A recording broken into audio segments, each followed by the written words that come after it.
জন্মদিনের 26 দিন পর আমরা কেন রিঙ্কিকে সারপ্রাইজ দিয়েছিলাম, এতদিন কেন দিইনি, আর এই সবকিছু আদৌ কি ওর পছন্দ হয়েছিল, সেই সবকিছুই তোমাদের সাথে এই ভিডিওতে শেয়ার করব। তাহলে চলো ভিডিওটা একদম প্রথম থেকে শুরু করা যাক। অনেকদিন পরে দাদা বাড়ি এসে যাওয়ার আগে কিন্তু সবাইকে ডেকে নিয়েছিল, আর আমরা ভেবেছিলাম যেহেতু রিঙ্কিকে জন্মদিনের দিন কিছুই দিইনি বা ওর জন্মদিনে তেমন কোনো কিছুই করতে পারিনি, তাই ওকে একটু ছোট্ট করে সারপ্রাইজ দেওয়া যাক। প্রতিবার তো ওই করে সবার জন্য, তাই আমরা ওকে খুশি করার জন্য ছোট্ট একটু আয়োজন করেছিলাম। তার জন্যই কিন্তু শিল্পী দিয়ে আর অয়নদাকে আমি তাড়াতাড়ি ডেকে নিয়েছিলাম, আর এইদিকে যেটুকু যা পেরেছিলাম আমি আর শান্ত মিলে গুছিয়ে নিয়েছিলাম। আর সকাল থেকে এতটা ব্যস্ত ছিলাম কারণ এদিকে এরা সবাই আসবে, সকালে আবার দাদা বৌদি চলে যাবে, তাই সকাল থেকে কিন্তু অনেকটা চাপ ছিল। কাজবাজ কমপ্লিট করার পরে এদিকে একটু গুছিয়ে নেওয়ার পরেই কিন্তু সবাই এক এক করে চলে এসেছিল। এইদিকে আমার দাদা সবাইকে ডেকে তো নিয়েছিল, কিন্তু ওরা যখনই এসেছিল আমার দাদা এত বেশি লজ্জা পাচ্ছিল যে কি বলবো, ওদের সামনেই আসতে পারছিল না। আর রিঙ্কি তো এইদিকে আমার মাকে ফুল আর চকলেট এনে দিয়েছিল, আমার মা তো সেই খুশি হয়েছিল। ও কিন্তু শুধু মায়ের জন্য না, সবার জন্যই এনেছিল, আর আমার বৌদিও কিন্তু ভীষণই খুশি হয়ে গিয়েছিল। সত্যি কথা বলতে এতদিন আমার বৌদির বিয়ে হয়েছে কিন্তু আমি কোনোদিনও একটা ফুল দিইনি, তাই আমার বৌদি একটু বেশিই খুশি হয়েছিল। তারপরে তো ওরা আসার পরে আমি কি করব কিছুই বুঝতে পারছিলাম না। একবার ওর সামনে দরজা বন্ধ করছি তো একবার খুলছি, পরে সবাই বলছে ঠিক আছে খোল, ও কিন্তু বুঝতে পেরেই গেছে। আর রিঙ্কি কিন্তু আগে থেকে কিছুই বুঝতে পারিনি, ও শুধু নর্মালি ভেবেছিল যে যেমন ভাবে ও আমাদের বাড়ি আসে তেমন ভাবেই ডাকা হয়েছে। আর শান্ত আগে থেকে বলেছিল যে সীমাদের বাড়িতে কিন্তু নিমন্ত্রণ আছে, ব্যাস, তাই ছাড়া ও কিছুই জানতো না। আর সকাল থেকে কাজের এতটা চাপ ছিল তাই আমি কিন্তু সারাদিন ওকে আর ফোনও করিনি। কিন্তু আসার সময় ওই যে বললাম সবার জন্য ফুল চকলেট এনেছিল, আমার জন্যও কিন্তু ফুল আর চকলেট এনেছিল।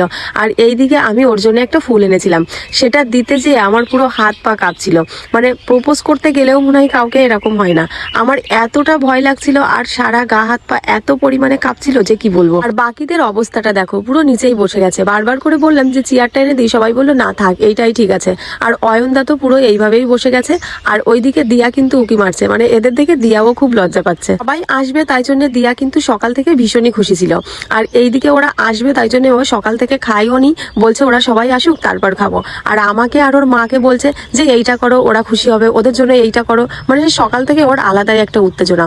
আর এইদিকে আমি কিন্তু আগে কোনোদিনও কারোর জন্য এরকম কিছু করিনি, তাই জন্য আমার এতটা ভয় লাগছিল। আর আমি শুধু ভাবছিলাম যে ও কি খুশি হবে, ওর কি ভালো লাগবে।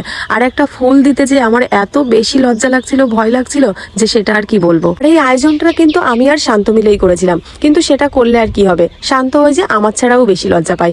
আর সব থেকে মজার কথা হচ্ছে আমি কালকেই জানতে পারলাম শান্তর নাকি ওদের সাথে যে ফটো তুলতেও লজ্জা লাগে। তারপর কিন্তু আমরা সবাই মিলে একসঙ্গে ফটো তুলে নিয়েছিলাম। আর দিয়া তো এইখানে একবার আমার কোলে এসে বসছে, একবার এই ঘরে যাচ্ছে, মানে ওর আরো বেশি লজ্জা লাগছে। তারপরে ও আর রিঙ্কি দুইজনে মিলে কেকটা কেটে নিয়েছিল। আমরা ভালো তো সবাইকে বাসি, কিন্তু সেটা প্রকাশ করতে পারি কজন, তাই না? যেমন আমি ভালোবাসলেও সেটা কিন্তু প্রকাশ করতে পারি না। আমি আমার দাদাকে ভীষণই ভালোবাসি, কিন্তু কোনোদিনও আমি দাদাকে বলতেই পারলাম না যে আমি তোমাকে খুবই ভালোবাসি। সামান্য রিঙ্কির সামনে বলতে যেই আমার হাত পা পুরো কাঁপছিল, মানে কিছুই সে আমি গুছিয়ে বলতে পারিনি। অন্যদিকে শান্তকে এতবার ডাকা হচ্ছে কিন্তু ও তো ক্যামেরার সামনে আসতেই রাজি না, অনেকবার জোর করার পরে তারপরে একটু এসেছিল। আর এইদিকে দেখো দিয়ার জন্য আবার দাদা কতগুলো চকলেট পুতুল নিয়ে চলে এসেছে। ভালো লেগেছে? কতটা সুন্দর, অনেক সুন্দর। ওই দিদি দিয়েছে, থ্যাংক ইউ বলে আসো। শুধুমাত্র দিয়া রয়েছে তাই জন্য কিন্তু না, যখনই আসবে তখনই অনেকগুলো করে খাবার, ফুল, চকলেট ও সবকিছুই নিয়ে আসতেই থাকে। পিছনে পুতুল আছে, পিছনে পুতুল। আসো তুমি এরকম খাবো, আসো। আমার হাত বাড়াচ্ছে যে এটা আমার দিলাম। আসো।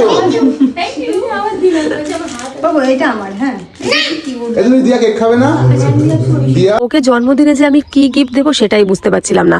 শান্তকে জিজ্ঞাসা করলাম, ও শুধু বললো যে কিছু খাবার দিয়ে দেবো, ও যেগুলো পছন্দ করে সেইগুলো। কিন্তু জন্মদিনে শুধুমাত্র খাবার দিলে হয় বলো? কোনটা দিলে ও খুশি হবে বা আদৌ ওর ভালো লাগবে কিনা সেই নিয়ে আমি প্রচন্ড টেনশনে ছিলাম। কিন্তু জন্মদিনের বেশ কিছুদিন আগে আমি ওর ফোনটা চেয়ে নিয়েছিলাম, আর ওর উইশ লিস্টে যে জিনিসগুলো ছিল আমি সেই জিনিসগুলোই কিছু কিছু অর্ডার করে দিয়েছিলাম। তো অর্ডার করলেই বা কি হবে, ও এত বেশি শপিং করে যে আমি যে জিনিসগুলো দেবো তার আগেই বেশিরভাগ জিনিস ওর কেনা হয়ে গিয়েছিল। এইদিকে ওর জন্মদিনের পরপরই এত বেশি খারাপ যাচ্ছিল দিনগুলো, তাই জন্য কিন্তু ওকে আর ডাকাও হচ্ছিল না।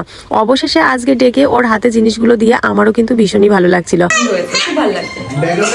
আর ওকে যে একটু হলেও খুশি করতে পেরেছিলাম তাই জন্য কিন্তু আরো বেশি ভালো লাগছিল।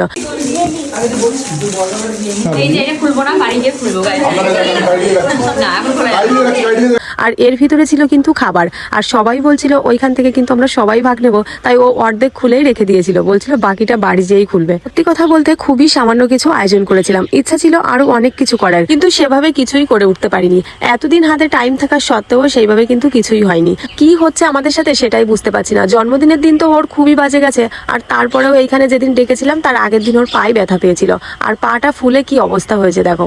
তারপরে সবাইকে খেতে দিয়ে সবার খাওয়া দাওয়া কমপ্লিট করে এখানে সবাই বসে কিন্তু আমরা গল্প করছিলাম। আমরা যখন এক জায়গায় থাকি তখন যে কিভাবে সময় কেটে যায় সেটাই বুঝতে পারি না। তারপর আমরা সবাই গল্প টল্প করে ওরা আবার বাড়ি চলে গিয়েছিল। আজকের এই ভিডিওটা কেমন লাগলো অবশ্যই কিন্তু কমেন্ট করে জানাবে। আজকের ভিডিওটা এই পর্যন্তই, দেখা হচ্ছে নেক্সট ব্লগে। টাটা সবাইকে।